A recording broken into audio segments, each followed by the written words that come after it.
Right, మిగతా వార్తలు చూద్దాం. బిగ్ బాస్ ఫేమ్ అశు రెడ్డిపై కేసు నమోదైంది.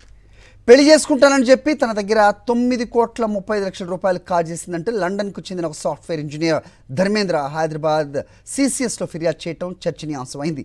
ఈ ఘటనపై నారాయణగూడ సిసిఎస్ పోలీసులు కేసు నమోదు చేసి దర్యాప్తు స్టార్ట్ చేశారు. బాధితుడు లండన్లో సాఫ్ట్వేర్ ఇంజనీర్గా పనిచేస్తుండగా 2018లో పరిచయమైన అశు రెడ్డి ప్రేమ పేరుతో అతన్ని నమ్మించినట్టుగా పోలీసులు తెలిపారు. పరిచయం తర్వాత ఆర్థిక అవసరాల పేరుతో డబ్బులు అడిగి కారు, బంగారం, అలాగే ఫ్లాట్లు కొనుగోలు చేయించుకుని తన పేరిటే రిజిస్టర్ చేయించినట్టుగా ఆరోపణలు వినిపిస్తున్నాయి.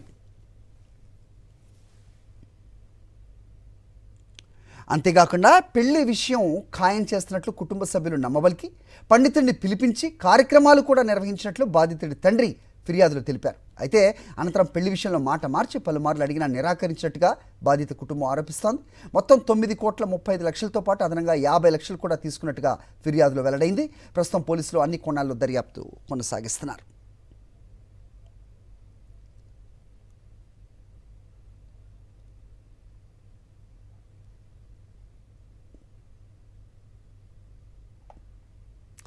అయితే తనపై వస్తున్న ఆరోపణలను ఖండించారు Bigg Boss fame Ashu Reddy.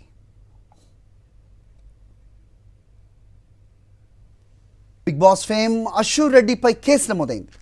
పెళ్లి చేసుకుంటానని చెప్పి తన దగ్గర 9,35,00,000 రూపాయలు కాజేసిందంటే లండన్కు చెందిన ఒక సాఫ్ట్వేర్ ఇంజనీర్ ధర్మేంద్ర హైదరాబాద్ సిసిఎస్లో ఫిర్యాదు చేయడం చర్చనీయాంశమైంది.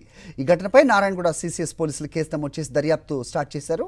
బాధితుడు లండన్లో సాఫ్ట్వేర్ ఇంజనీర్గా పనిచేస్తుండగా 2018లో పరిచయమైన అశు రెడ్డి ప్రేమ పేరుతో అతన్ని నమ్మించినట్టుగా పోలీసులు తెలిపారు.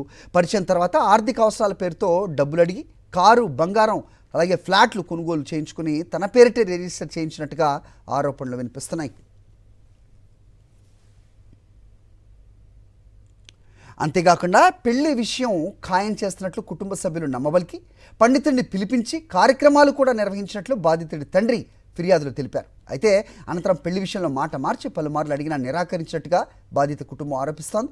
మొత్తం 9,35,00,000తో పాటు అదనంగా 50 లక్షలు కూడా తీసుకున్నట్టుగా ఫిర్యాదులో వెల్లడైంది.